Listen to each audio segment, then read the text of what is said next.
Hello everyone. Today I would like to introduce to you my favorite saint, Saint Joan of Arc. Saint Joan of Arc's life is quite a compelling story. She was raised from the lowest class in society and grew into an influential figure during her teenage years. She's known for her intelligence, confidence, unorthodox strategies, and intense trust in God. She's an inspiration to many, especially those who are doubtful in their faith or are hesitant.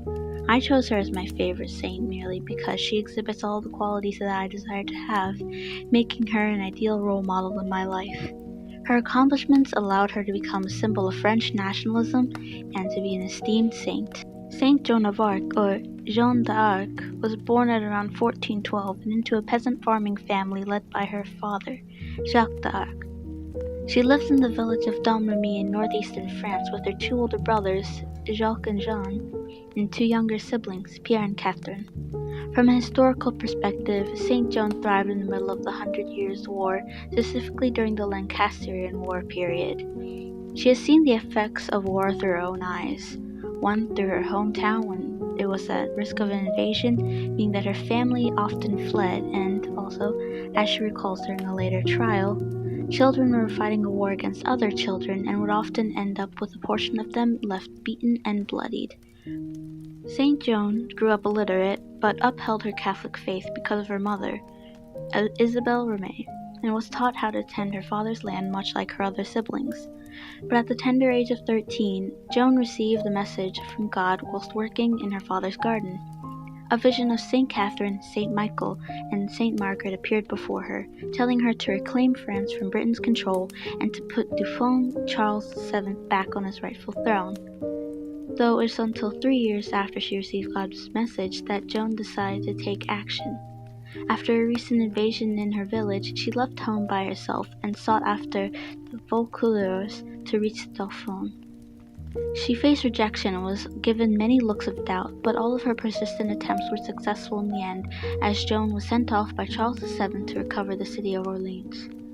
According to legend, she has amassed an army of followers to accompany her on her journey, as she thought that she had fulfilled a prophecy of chaste Savior coming to save her people.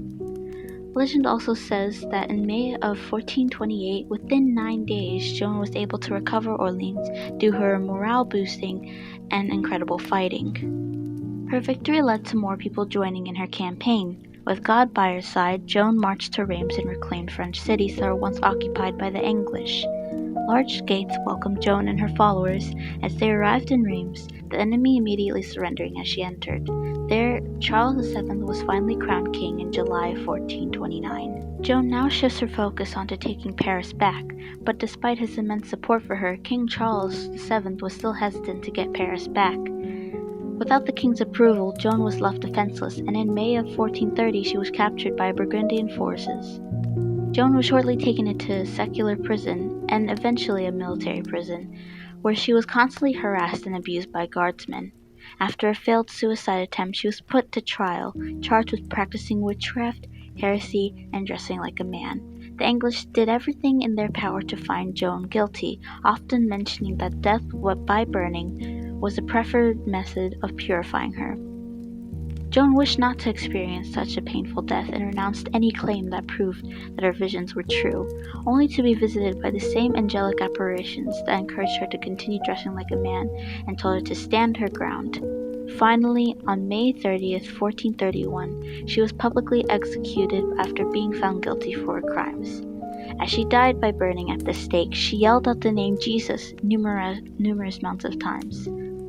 Whether it was out of praise or agony is unknown, and although well-acquainted King Charles VII did absolutely nothing to help her, Saint Joan of Arc's name and spirit stayed with the French people for years to come.